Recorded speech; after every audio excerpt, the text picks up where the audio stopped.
혹시 이런 얘기 들어보신 적 있으신가요? 내 국민연금도 혹시 압류될 수 있나요? 빚이 있는데 나중에 연금까지 가져가 버리면 어떡하죠? 많은 분들이 걱정하시지만 사실 정확히 아는 분은 드뭅니다. 신문이나 인터넷에 압류라는 단어만 딱 나오면 괜히 가슴이 철렁 내려앉죠. 특히 빚을 조금이라도 지고 계신 분들, 혹은 자녀 때문에 보증을 서셨던 분들, 더욱 불안하실 겁니다. 안녕하세요. 오늘도 함께 해주셔서 고맙습니다. 저는 여러분의 노후와 자산을 지켜드리는 재테크 전문가 정성호입니다. 오늘은 바로 그 불안을 풀어드리겠습니다. 구독과 좋아요는 제게 큰 힘이 됩니다. 감사합니다. 연금은 압류가 가능한지 불가능한지, 만약 빚이 있다면 어디까지 지켜낼 수 있는지, 그리고 내가 노후를 위해 어떻게 방어막을 쳐야 하는지 아주 차근차근 생활 속 언어로 풀어드리겠습니다. 압류라는 게 뭘까? 먼저 기본부터 짚고 가야 합니다. 압류란 채권자, 즉 돈을 받아야 할 사람이 채무자의 재산을 강제로 묶어두는 절차입니다. 쉽게 말하면 이렇습니다. 제가 어떤 사람에게 1천만 원을 빌려줬는데 그 사람이 갚지 않습니다. 그럼 저는 법원에 가서 이 사람 월급을 압류해 주세요 라고 신청합니다. 그러면 법원이 회사에 공문을 보내서 그 사람 월급 일부가 제 계좌로 들어오게 됩니다. 이게 바로 압류입니다. 그런데 이 압류라는 게 무서운 게 단순히 월급만 해당되는 게 아닙니다. 예금 통장, 자동차, 부동산, 심지어 보험금, 연금까지도 대상이 될 수 있습니다. 그래서 내 연금도 안전하지 않다는 소문이 도는 겁니다. 그런데 국민연금은? 여기서 중요한 사실 하나 말씀드리겠습니다. 국민연금은 원칙적으로 압류가 불가능합니다. 왜냐고요? 국민연금법이라는 특별법에서 국민연금은 국민의 노후 생활을 보장하기 위한 최소한의 생활비이므로 압류를 금지한다고 명시하고 있기 때문입니다. 마치 생명줄 같은 거예요. 이것마저 빼앗기면 살아갈 수 없기 때문에 국가가 보호를 해주는 겁니다.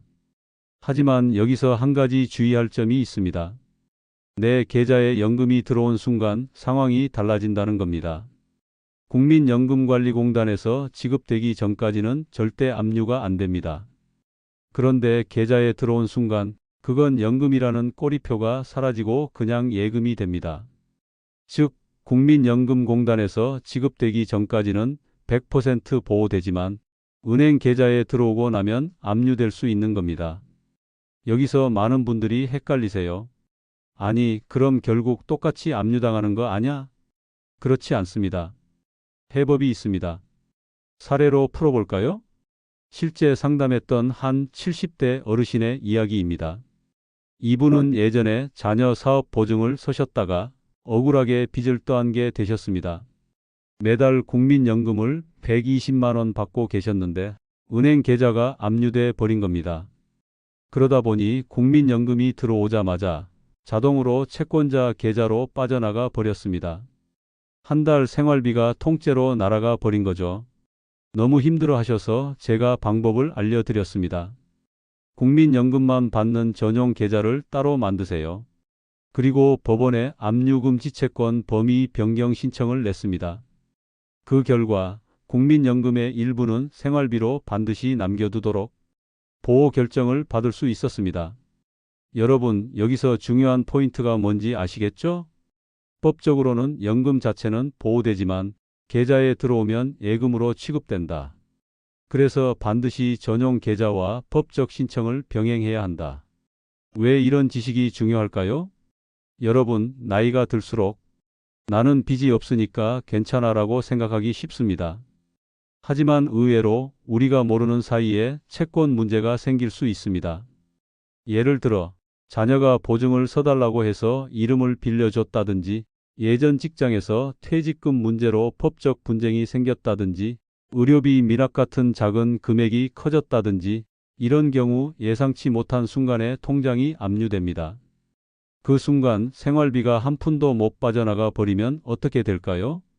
그래서 미리 압류 가능성과 방어 전략을 아는 게 여러분 인생 후반부의 안전벨트가 되는 겁니다. 여기까지가 압류의 현실과 국민연금의 기본 구조였습니다. 앞으로 국민연금 말고도 퇴직연금, 개인연금, 기초연금은 어떤지 각각 세세히 짚어드리겠습니다. 국민연금은 법적으로 압류가 불가능하다.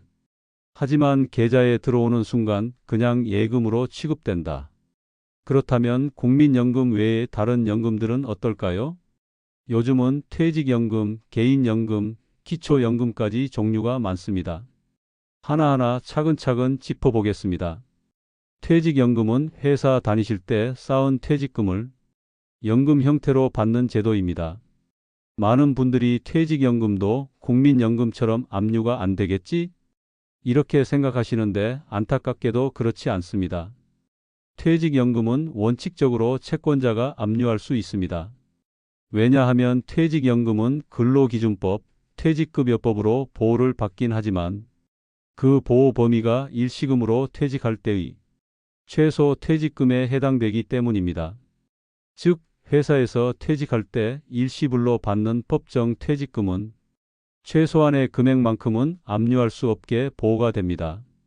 하지만 그걸 연금 형태로 받으시면 그때부터는 일반적인 연금으로 간주돼서 압류될 수 있습니다.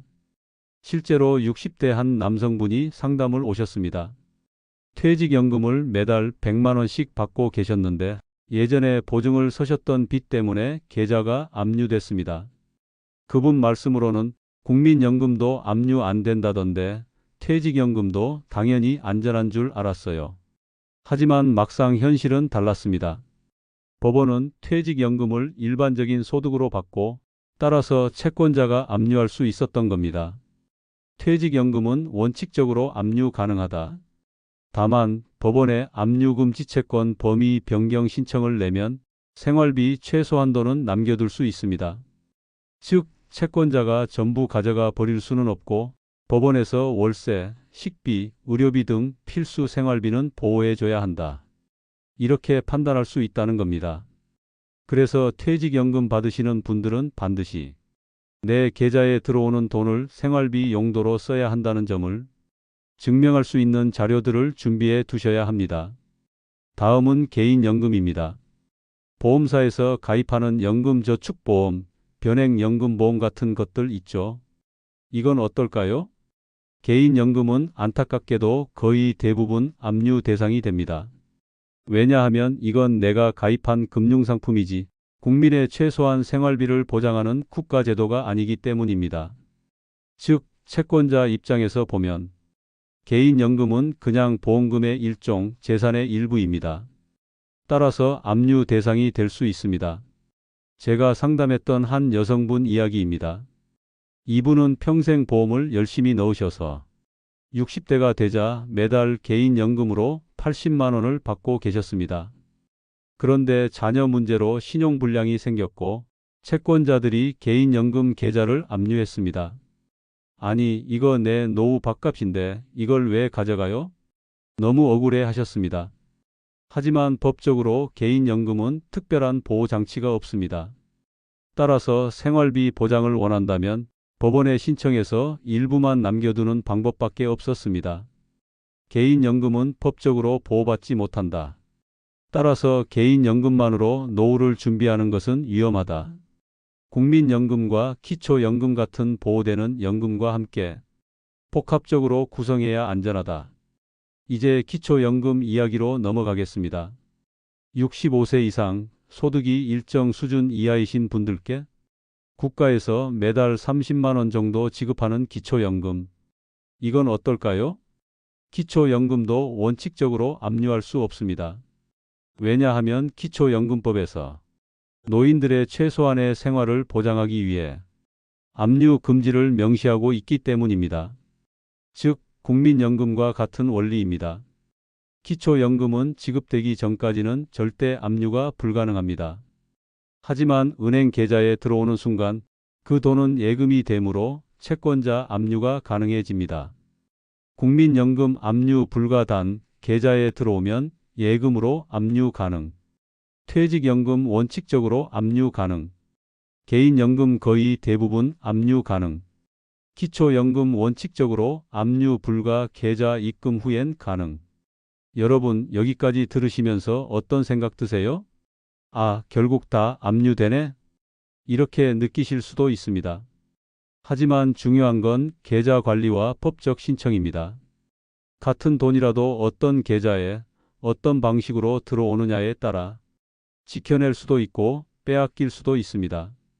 그렇다면 어떻게 하면 내 연금을 끝까지 지켜낼 수 있을까? 즉, 압류 방어 전략과 재산 구조화 방법을 알려드리겠습니다. 여러분, 이제 본격적으로 중요한 이야기를 드려야 할 것 같습니다. 앞에서 연금 종류별로 어떤 건 압류가 되고 어떤 건 보호가 되는지 정리했죠. 자, 그러면 실제로 내 돈을 어떻게 지켜야 하느냐? 이게 제일 궁금하시잖아요? 지금부터는 바로 그 해법을 말씀드리겠습니다. 압류를 막을 수 있는 생활 전략, 계좌 구조, 그리고 재산 지키는 법입니다. 여러분, 혹시 이런 경우 있으세요? 국민연금, 퇴직연금, 기초연금, 심지어 자녀가 보내주는 용돈까지 모두 한 계좌로 들어가고 그 계좌에서 자동 이체도 나가고 카드 결제도 다 연결돼 있는 경우요. 이게 가장 위험합니다. 왜냐하면 채권자가 한번 압류를 걸면 그 계좌에 들어오는 돈이 무엇이든 다 묶여버리거든요. 국민연금이든 기초연금이든 생활비든 상관없이 한꺼번에 동결됩니다. 그래서 첫 번째 전략은 이겁니다. 연금 전용 계좌를 따로 만들어라. 국민연금은 국민연금 전용 계좌, 퇴직연금은 퇴직연금 전용 계좌, 기초연금은 기초연금 전용 계좌. 이렇게 따로따로 받으셔야 합니다.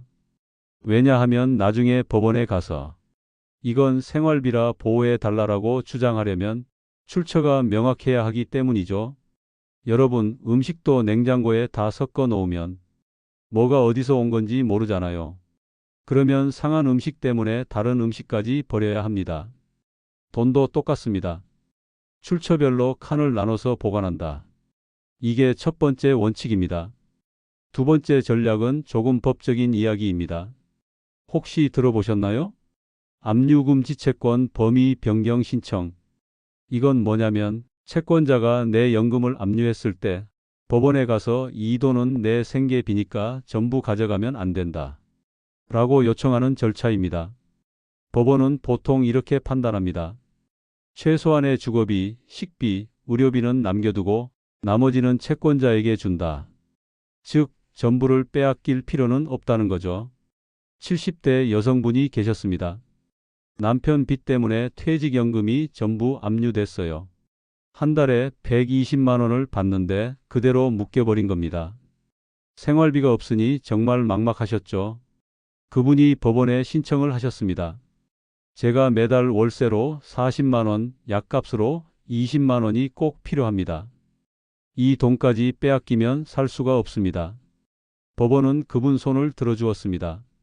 그래서 매달 최소 60만 원은 보호받고 나머지만 채권자에게 가도록 조정이 되었습니다. 이게 바로 압류금 지채권 범위 변경의 힘입니다.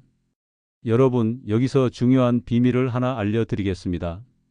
채권자가 제일 좋아하는 건 뭘까요? 바로 현금 자산입니다.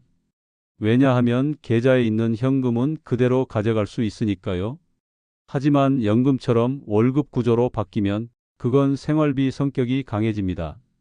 따라서 법원도 무작정 압류하기가 어렵습니다. 퇴직금을 한 번에 1억 원 받으셨다고 가정해 보죠. 이걸 통장에 그대로 넣어 두시면 채권자가 바로 압류할 수 있습니다. 그런데 이걸 연금화해서 매달 100만 원씩 받는 구조로 바꿔놓으면 어떨까요? 이제 이건 생활비가 됩니다. 따라서 압류가 들어와도 전액 압류는 불가능합니다. 즉, 목돈은 위험하고 연금화한 돈은 안전하다. 이게 핵심 원칙입니다. 네 번째 전략은 배우자와 가족을 활용하는 겁니다. 물론 불법적으로 돌려놓으라는 이야기가 아닙니다.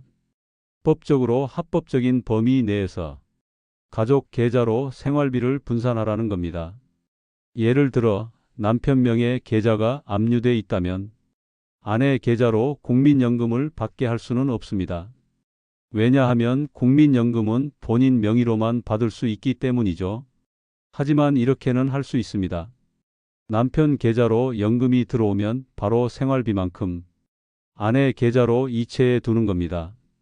그리고 남편 계좌는 비상 계좌처럼 쓰지 않고 생활비 집행은 아내 계좌에서 하도록 관리하는 거죠. 이렇게 하면 압류가 걸리더라도 생활 자금이 조금 더 안전하게 흘러갑니다. 마지막으로 여러분이 꼭 아셔야 할 점이 있습니다. 바로 재산의 성격을 바꿔야 한다는 겁니다. 채권자가 압류할 수 없는 건 어떤 재산일까요? 국민연금, 기초연금, 생활 필수 비용으로 인정된 일부 퇴직연금, 일정 범위 내의 보장성 보험금, 즉 생활비 성격이 강한 자산입니다. 반대로 채권자가 압류할 수 있는 건 어떤 재산일까요? 현금, 예금, 개인연금, 투자성 보험, 부동산 경매 가능, 즉 투자성 자산과 현금성 자산입니다. 따라서 내 재산을 가능하면 현금에서 연금으로, 투자성에서 생활보장성으로 옮겨두는 게 필요합니다. 여러분, 홍수가 났을 때 제일 먼저 휩쓸려 가는 게 뭘까요? 바로 풀어놓은 짐, 가벼운 것들입니다. 하지만 땅속에 박힌 말뚝, 묶여있는 물건은 잘 안 떠내려가죠. 재산도 똑같습니다. 현금은 홍수에 제일 먼저 쓸려 나가고 연금화된 재산은 땅속에 묶여 있어서 지켜낼 수 있습니다. 여러분, 여기서 잠깐 상상해 보세요. 내가 은퇴해서 매달 국민연금, 퇴직연금, 개인연금으로 생활하는데 갑자기 채권자가 압류를 걸었다? 그럼 내 노후가 송두리째 무너질 수 있겠죠. 그런데 그 상황에서도 나는 구조를 바꿔놨기 때문에 생활비만큼은 지켜낸다. 이 차이가 바로 평생의 안전벨트가 되는 겁니다. 정리하면 이렇게 됩니다. 연금은 반드시 전용 계좌로 따로 받는다. 압류가 들어오면 법원에 압류금지채권 범위 변경 신청을 한다. 목돈은 위험하다. 반드시 연금화해서 월급 구조로 만든다. 가족 계좌를 활용해 생활비 흐름을 안전하게 만든다. 내 재산의 성격을 투자성에서 생활보장성으로 바꾼다. 지금부터는 빚이 있어도 안전하게 노후를 지킬 수 있는 추가 전략을 다뤄보겠습니다. 예를 들어 채무조정, 신용회복제도, 개인회생, 파산까지 어떻게 활용하면 연금을 최대한 지켜낼 수 있을지 말씀드릴 거예요.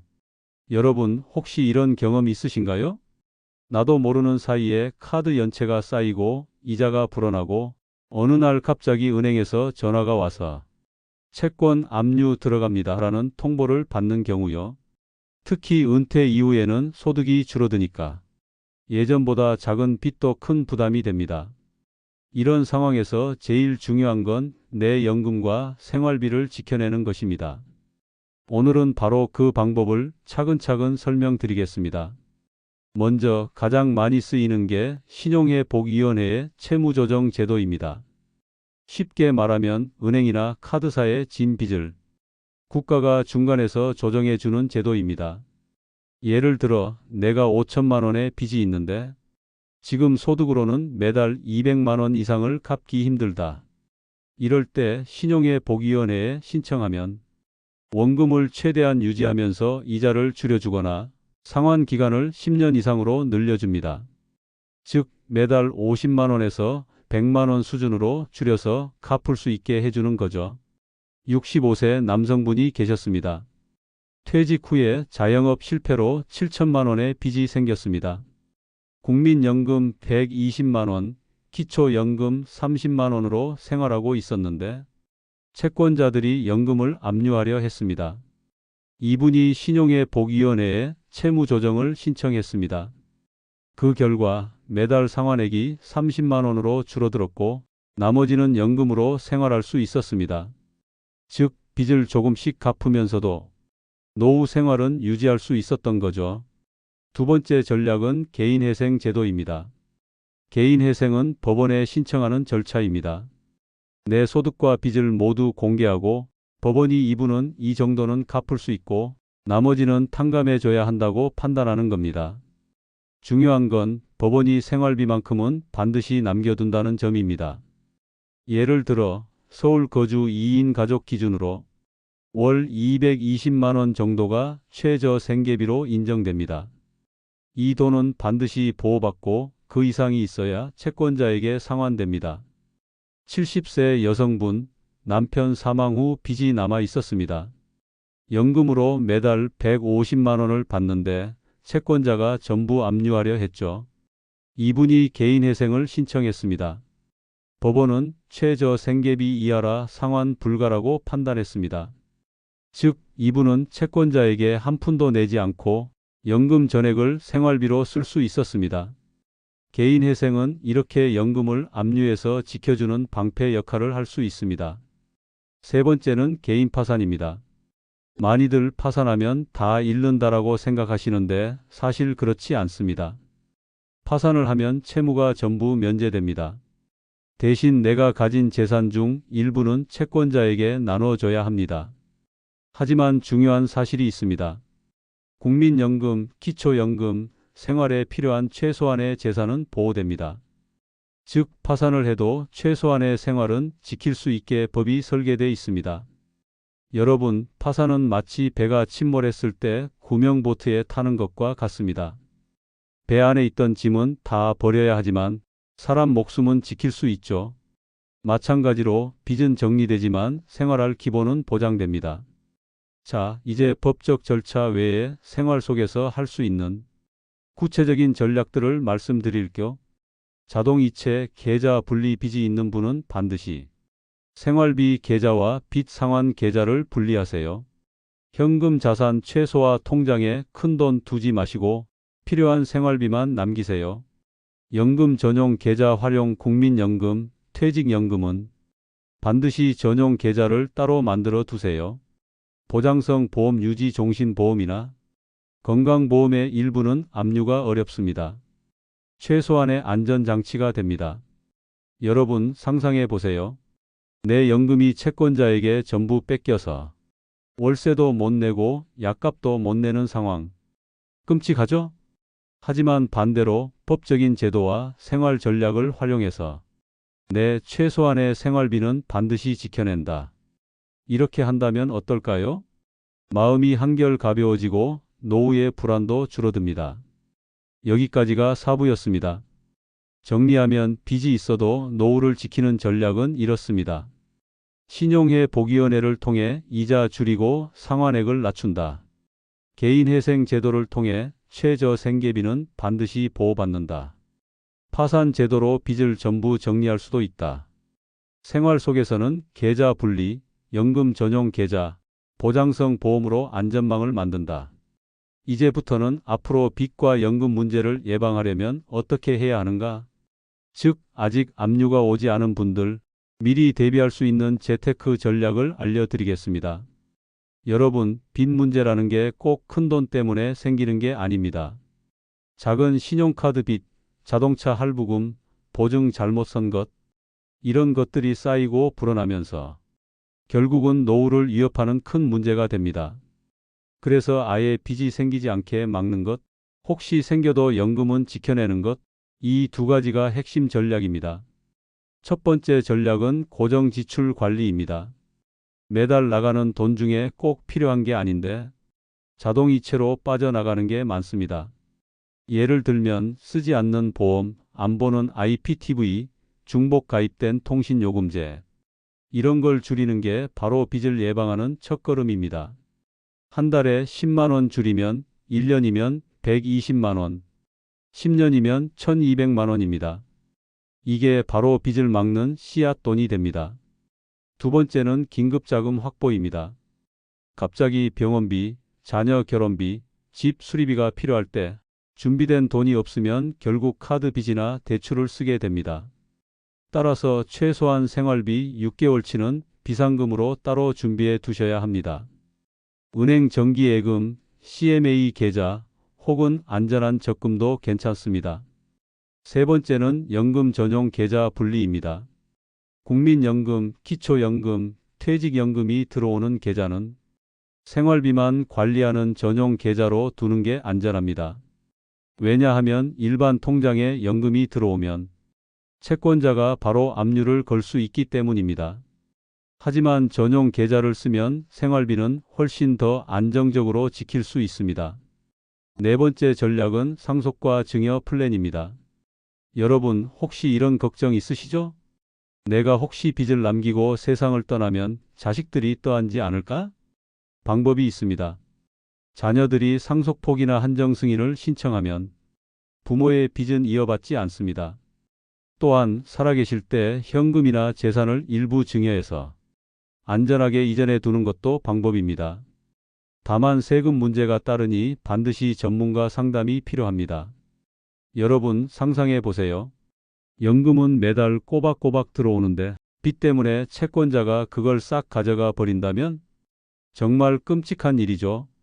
그런데 반대로 내가 미리 고정 지출 줄이고 긴급자금 확보하고 연금 계좌 따로 만들고 상속 플랜까지 세워둔다면 어떨까요?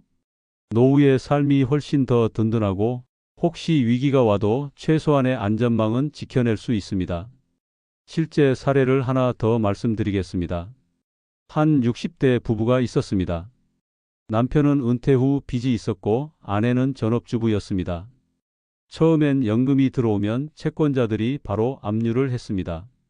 하지만 변호사 상담을 받고 연금 전용 계좌를 만들고 개인회생 절차를 밟으면서 생활비를 지킬 수 있었습니다. 그리고 이후에는 고정 지출을 줄이고 작은 집으로 이사의 비용을 줄였고 결국 5년 만에 빚에서 벗어날 수 있었습니다. 미리 알았더라면 더 빨리 편해졌을 텐데. 이분이 하신 말씀입니다. 여러분, 오늘 제가 드리고 싶은 결론은 간단합니다. 첫째, 빚은 누구에게나 생길 수 있다. 둘째, 하지만 연금은 반드시 지킬 수 있다. 셋째, 법적 제도와 생활 전략을 활용하면 노후는 안전하다. 내일 아침 은행 통장을 한번 열어보세요. 불필요한 지출이 없는지, 연금 전용 계좌가 따로 있는지, 혹시 빚 상환 계획이 정리되어 있는지, 그 작은 점검이 여러분의 노후를 지켜줄 큰 첫걸음이 될 겁니다. 자, 이제 저는 여러분께 이렇게 말씀드리고 싶습니다. 연금은 여러분의 마지막 안전망입니다. 절대 빚 때문에 빼앗기지 않도록 오늘부터 준비하시길 바랍니다.